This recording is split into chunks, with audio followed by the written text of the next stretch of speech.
Om Sai Ram. Chapter 5.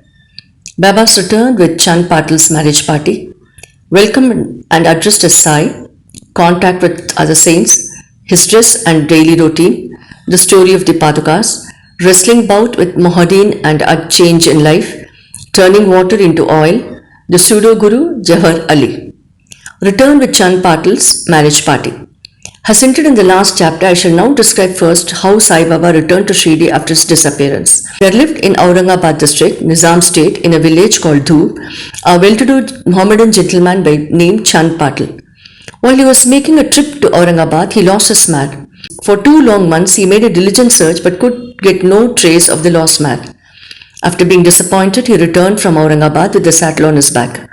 After travelling 4 kos and a half, he came on the way to a mango tree under the foot of which sat a Ratna, queer fellow. He had a cap on his head, wore kafni, long robe, and had a satka, short stick, under his armpit, and he was preparing to smoke a chilim pipe. On seeing Chand Patil pass by the way, he called out to him and asked him to have a smoke and to rest a while. The queer fellow or fakir asked him about the saddle. Chand Patil replied that it was his mare which was lost. The fakir asked him to make a search in the nala close by. He went, and wonder of wonders, he found out the mare. He thought that this fakir was not an ordinary man but a waliya, a great saint. He returned to the fakir with the mare. The chilim was ready for being smoked, but 2 things were wanting. 1. Fire to light the chappi, and 2. Water to wet the chappi, piece of cloth through which smoke is drawn up. The fakir took his prong and thrust it forcefully into the ground, and out came a live burning coal which he put on the pipe. Then he dashed the satka on the ground, from whence water began to ooze. The chappi was wetted with that water, was then wrung out and wrapped round the pipe. Thus everything being complete, the fakir smoked the chilim and then gave it also to Chand Patil. On seeing all this, Chand Patil was wonder-struck. He requested the fakir to come to his home and accept his hospitality. Next day, he went to the Patil's house and stayed there for some time. The Patil was a village officer of 𝙀𝙜𝙜. His wife's brother's son was to be married and the bride was from Shirdi. So Patil made preparations to start for Shirdi for the marriage. The fakir also accompanied the marriage party. The marriage went off without any hitch. The party returned to 𝙀𝙜𝙜 except the fakir alone stayed in Shirdi and remained there forever. How the fakir got the name Sai? When the marriage party came to Shirdi, it alighted at the foot of a banyan tree in Bhagat Mahalsapati's field near Khandoba's temple. The carts were loosened in the open courtyard of Khandoba's temple, and the members of the party descended one by one, and the fakir also got down. Bhagat Mahalsapati saw the young fakir getting down and accosted him, "Ya Sai, welcome Sai." Others also addressed him as Sai, and thenceforth he became known as Sai Baba. Contact with other saints. Sai Baba began to stay in a deserted masjid. One saint named Devidas was living in Shirdi many years before Baba came there. Baba liked his company. He stayed with him in the Maruti temple in the Chavdi and sometime lived alone. There came another saint by name Jankidas. Baba spent most of his time in talking with him, or Jankidas went to Baba's assistance.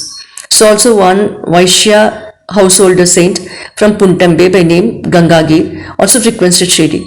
When he first saw Sai Baba carrying pitchers of water in both hands for watering the garden, he was amazed and said openly, "Blessed is Shirdi that it got this precious jewel. This man is carrying water today, but he is not an ordinary fellow. As this land Shirdi was lucky and meritorious, it secured this jewel." So also one famous saint by name Anandnath of Yevala Math, a disciple of 𝙁𝙁𝙁 Maharaj, came to Shirdi with some Shirdi people. When he saw Sai Baba, he said openly, "This is a precious diamond in reality. Though he looks like an ordinary man, he is not a god, ordinary stone, but a diamond. You will realize this in the near future." Saying this, he returned to Yevala. This was said while Sai Baba was a youngster. Baba's dress and daily routine. In his young days, Sai Baba grew hair on his head, never had his head shaved. He dressed like an athlete. When he went to Rahata, 3 miles from Shirdi, he brought with him small plants of marigold, jai and jui, and after cleaning, he planted and watered them. A devotee by name Vaman Tatya supplied him daily with 2 earthen pitchers. With these, Baba himself used to water the plants. He drew water from the well and carried the pitchers on his shoulders. In the evening, the pitchers were kept at the foot of the neem tree. As soon as they were placed there, they were broken, as they were made of raw earth and not baked. Next day, Tatya supplied 2 fresh pitchers. This course went on for 3 years, and with Sai Baba's toil and labor, there grew a flower garden. On this site at present stands a big mansion Samadhi Mandir of Baba, which is now frequented and used by so many devotees. The story of Padukas, footprints under the name tree. A devotee of 𝙁𝙏𝑾𝙃𝑚𝙃 Maharaj by name 𝙀𝙼𝙜𝙏𝑃𝙃𝑗𝑼𝙋𝑏𝑎𝑘𝑟 worshipped the foot of 𝙁𝙏𝑘𝙃 Maharaj. He once thought of going to 𝙁𝙏𝑘𝑾, Sholapur district, take the darshan of Padukas, footprints of the Maharaj, and offer a sincere worship there. But before he could go there, he got a vision in his dream. 𝙁𝙏𝑘𝙃 Maharaj appeared in the vision and said to him, "Now Shirdi is my resting place. Go there and offer your worship." So Bhai changed his plan and came to Shirdi, worshipped Baba, stayed there for 6 months and was happy. As a reminiscence of his vision, etc., he prepared the Padukas and installed them on an auspicious day of Shravan, Shaka 1834, 1912 AD, under the name tree with due ceremonies and formalities conducted by Dada Khelkar and Upasani. One Dikshit Brahmin was appointed for worship and the management was entrusted to devotee Sagun.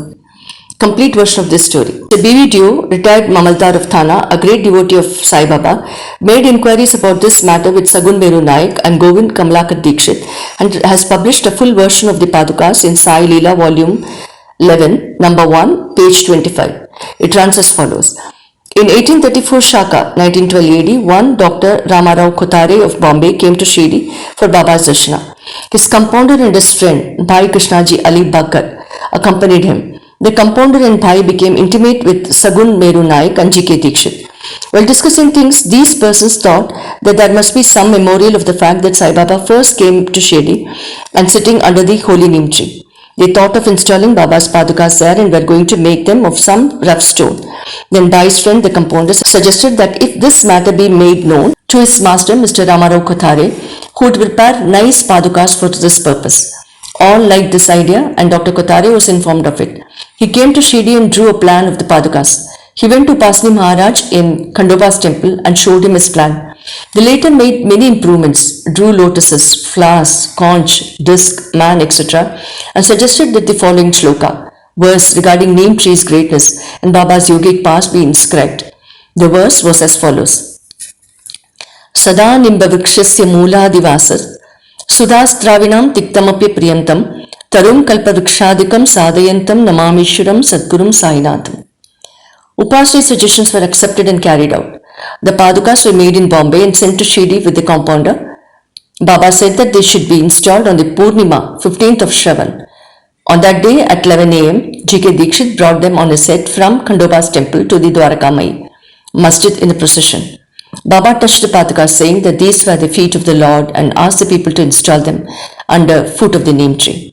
A day before, one Parsi devotee of Bombay named Pasta Sheth sent ₹25 by money order. Baba gave this sum for the installation of the Padukas. The total expense of the installation came up to ₹100, out of which ₹75 were collected by subscription. For the first 5 years, G.K. Dikshit worshipped the Padukas daily, and then this was done by Lakshman Kacheshwar Jakadi. The first 5 years, Dr. Kothare sent ₹2 per month for lighting and he also sent the railing around the Padukas. The expense of bringing the railing from the station to Shirdi, ₹780, presently ₹7.50, and roofing was paid by Sagun Meru Naik. Now Jakadi, Nana Pujari, does the worship and Sagun Meru Naik offers the Nevedya and lights the evening lamps. Bhai Krishnaji was originally a devotee of 𝙁𝙏𝑘𝙃 Maharaj. He had come to Shirdi at the installation of the Padukas in Shaka 1834 on his way to 𝙁𝙁𝑘𝑾. He wanted to go to 𝙁𝙁𝑘𝑾 after taking the darshan of Baba. He asked Baba's permission for this. Baba said, "Oh, what is there in 𝙁𝙁𝑘𝑾? Where do you go there? The incumbent Maharaj of that place is here, myself." Hearing this, Bhai did not go to 𝙁𝙁𝑘𝑾. He came to Shirdi off and on after the installation of the Padukas. Mr. B.V. Dio concluded that 𝘾𝙃 did not know these details. Had he known, he would not have failed to depict them in his Satcharithra. Wrestling bout with Mohuddin Tamboli and change in life. To return to other stories of Baba, there was a wrestler in Shirdi by name Mohuddin Tamboli. Baba and he did not agree on some items and both had a fight. In this, Baba was defeated. Thenceforth, Baba changed his dress and mode of living. He donned kafni, wore a langot waistband and covered his head with a piece of cloth. He took a piece of sackcloth for his seat, sackcloth for his bed, and was content with wearing torn and worn out rags. He always said that poverty is better than kingship, far better than lordship. The Lord is always brother, befriender of the poor. Gangagir was also very fond of wrestling. While he was once wrestling, a similar feeling of dispassion came over him, and at proper time he heard the voice of an adept saying that he should wear out his body playing with God. So he too gave up samsara and turned towards God realization. He established a mutt on the banks of the river near Puntambe and lived there with disciples. Sai Baba did not mix and speak with the people. He only gave answers when he was questioned. By day, he always sat near under the neem tree, sometimes under the shade of a branch of a babul tree, near the stream at the outskirts of the village. In the afternoon, he used to walk at random and go at times to Nimgaon. There he frequented the house of Bala Sahib Bengale. Baba loved Mr. Bala Sahib. His younger brother, named Nana Sahib, had no son, though he married a second wife. Bala Sahib sent Nana Sahib for taking darshan of Sai Baba, and after some time with his grace, Nana Sahib got a son. From that time onwards, people began to come in numbers to see Sai Baba, and his fame began to spread and reach Ahmednagar, from whence Nana Sahib Chandorkar and Keshav Chidambar and many others began to come to Shirdi.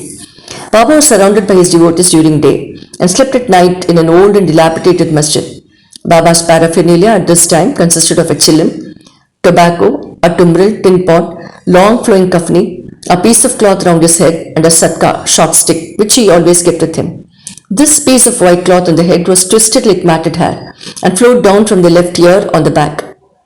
This was not washed for weeks. He wore no shoes, no sandals. A piece of sackcloth was his seat for most of the day. He wore a coping, waist cloth band, and for warding off cold, he always sat in front of a duni, sacred fire, facing south, with his left hand resting on the wooden railings. In that duni offered as oblation, egoism, desires and all thoughts, and always uttered Allah Malik. God is the sole owner. The masjid in which he sat was only of 2 room and dimensions, where all devotees came and saw him. After 1912 AD, there was a change. The old masjid was repaired and a pavement was constructed. Before Baba came to live in this masjid, he lived for a long time in a place, Takiya, where with gungur, small bells on his legs, Baba danced beautifully and sang with tender love, turning water into oil. Sai Baba was very fond of lights. He used to borrow oil from shopkeepers and keep lamps burning the whole night in the masjid and temple. This went on for some time. The banyas who supplied oil gratis once met together and decided not to give him oil. When, as usual, Baba went to ask for oil, they all gave him a distinct no. Unperturbed, Baba returned to the masjid and kept the dry wicks in the lamps. The banyas were watching him with curiosity. Baba took the tumbril, tin pot, which contained very little, a few drops of oil, put water in it and drank it, and then forced it fall in the container. After consecrating the tin pot in this way, he again took the water from the tin pot and filled all the lamps with it and lighted them. To the surprise and dismay of the watching banyas, the lamps began to burn and kept burning the whole night. The banyas repented and apologized, and Baba forgave them and asked them to be more truthful in future. The pseudo Guru 𝙎𝘼𝙏𝑾𝙃. 5 years after the wrestling bout, the above mentioned one fakir from Ahmednagar by name 𝙎𝘼𝙏𝑾𝙃 came to Rahata with his disciples and stayed in Bhakkal, spacious room near Veerabhadra temple. The fakir was learned, could repeat the whole Quran, and had a sweet tongue. Many religious and devout people of the village came to him and began to respect him. With the help of the people, he started to build an Idgah, a wall before which Mohammedans pray on Idgah day, near the Veerabhadra temple. There was some quarrel about this affair, on account of which 𝙎𝘼𝙏𝑾𝙃 had to leave Rahata. Then he came to Shirdi and lived in the masjid with Baba. People were captured by his sweet talk, and he began to call Baba his disciple. Baba did not object and consented to be his chela. Then both Guru and chela decided to return to Rahata and live there. The Guru, teacher, never knew his disciple's worth, but the disciple knew the defects of the Guru. Still he never disrespected him, observing carefully his duties. He even served the master in various ways. He used to come to Shirdi off and on, but their mainstay was in Rahata. The living devotees of Baba in Shirdi did not like this, that Baba should stay away from them in Rahata, so they went in a deputation to bring back Baba to Shirdi. When they met Baba near the Idgah and told the purpose for which they came, Baba said to them that the fakir was an angry, ill-tempered fellow, he should not leave him, and that they should better return to Shirdi without him before the fakir returned. While they were thus talking, the fakir turned up and was very angry with them for trying to take away his disciple. There was some discussion and altercation. It was finally decided that both the Guru and the chela should return to Shirdi. And so they returned and lived in Shirdi. But after a few days, the Guru was tested by Devidas and he was found wanting. 12 years before Baba arrived in Shirdi with the marriage party, this Devidas, aged about 10 or 11, came to Shirdi and lived in the Maruti temple. Devidas had fine features and brilliant eyes, and he was dispassion incarnate and a jnani. Many persons, namely Tatya Kote, Kashinath and others, regard him as their Guru. They brought Jawahar Ali in his presence, and in the discussion that followed, Jawahar was worsted and fled from Shirdi. He went and stayed in Bijapur and returned after many years to Shirdi and prostrated himself before Sai Baba. The delusion that he was Guru and Sai Baba is Chela was cleared away, and as he repented, Sai Baba treated him with respect.